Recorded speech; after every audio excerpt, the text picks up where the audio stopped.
Guys, Spot30 here, and I just wanted to give you a deck tech video again for Planeswalker Network.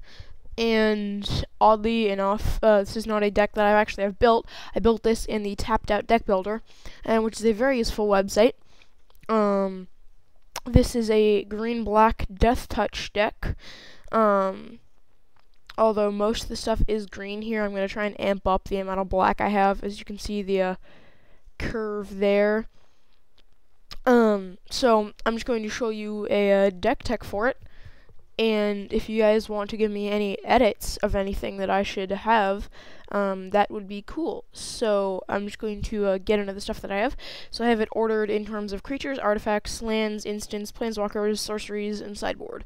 So anyway, this is a modern deck, and for its creatures, it runs 2 acidic slimes, which are very, very powerful cards if you can use them correctly. Basically a 5 mana destroy spell, and you get a 2/2 Deathtouch, which is really nice.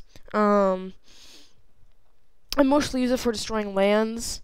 And I have 2 Ambush Vipers, which is 2 mana for a 2/1 flash Deathtouch, just to beam in those Deathtouchers. And if you didn't know, I built this deck to counter one of my friend's Eldrazi decks that he built. And basically it's got Emrakul, all the Eldrazi Titans in it, which is very powerful. It has a lot of Eldrazi spawns, a lot of Eldrazi temples and stuff, which is very powerful. I have a Gisela the Trader, and she's a very good card, especially in this deck. She's 2 green and black for a 3/3 first strike Deathtouch, and whenever a creature an opponent control dies, you may return target artifact card from the graveyard to your hand. Now, you're going to look and see that there's only 1 artifact right now in the deck, but there's also 2 there, and there's another Viridian Claw there for the artifacts, so we do have a decent amount of artifacts. And then we have 2 Kessag Recluses, because I want to have a lot of Reach Deathtouch, or Flying Deathtouch, to be able to kill the Eldrazi's, especially Emrakul.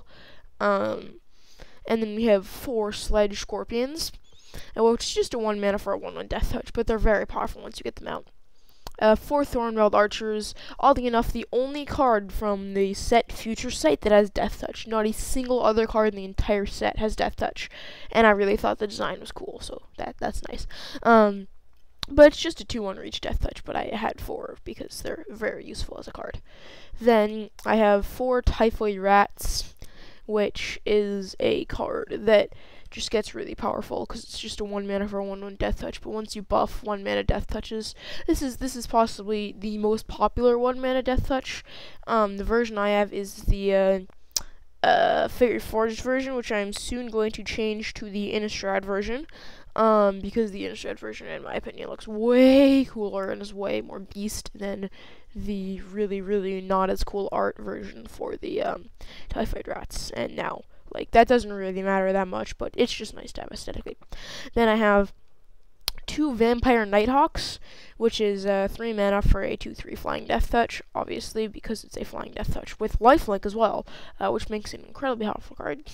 A very good card. It's a more than a buck for a common, or an uncommon. Wasteland Viper is a 1 mana for a 1/2 Deathtouch, which is already good there. And a Blood Rush, discard it, and target attacking creatures gets +1/+2 and gains Deathtouch until end of turn, which is powerful. Very powerful if you can get it to work well.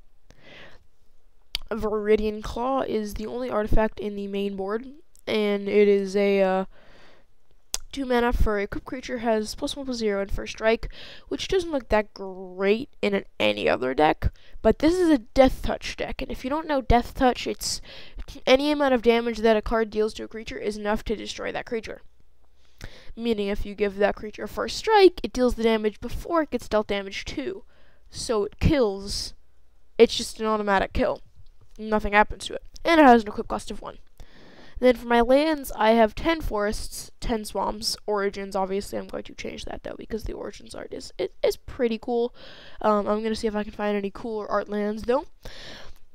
2 Golgari Rot Farms, which come into play tapped, and when enters the battlefield, return a land you control to your hand, and they tap for both a black and a green, and 2 Jungle Hollows. I was going to have Golgari Guild Gates, but I like Jungle Hollows better.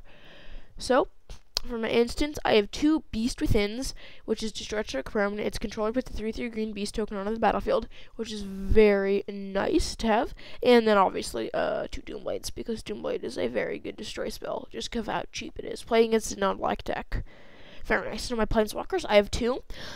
Pretty much one of the only decks that Garruk Apex Predator runs in, a green-black deck, obviously.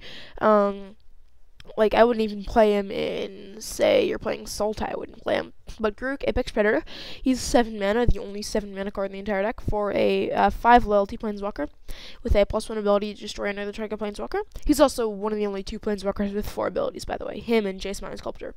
So the +1 ability is put a 3/3 black Beast token with Deathtouch onto the battlefield. That's the main reason why he's in the deck, basically. -3, destroy target creature, you gain life equal to its toughness. Also, destruction, so good against cards like Emrakul, because if you don't know, once a permanent's played on the battlefield, it's no longer a spell. So, say something like Banisher Priest or Oblivion Ring can kill or get rid of Emrakul.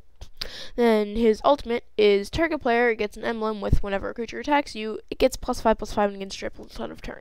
That emblem's probably best in a single player or a one-on-one match, but it's okay in multiplayer if you can ultimate multiple times. Varashka the Unseen is 5 mana for a 5 loyalty Planeswalker with a +1 ability until your next turn. Whenever a creature deals combat damage to her, destroy that creature. And a -3, destroy target online permanent. And a -7, which is potentially one of the best ultimates for a Planeswalker. Put 3 1/1 black assassin creature tokens onto the battlefield with whenever this creature deals combat damage to a player, that player loses the game. Combine that with Garruk's ability, they gain trample. Boom. Very powerful.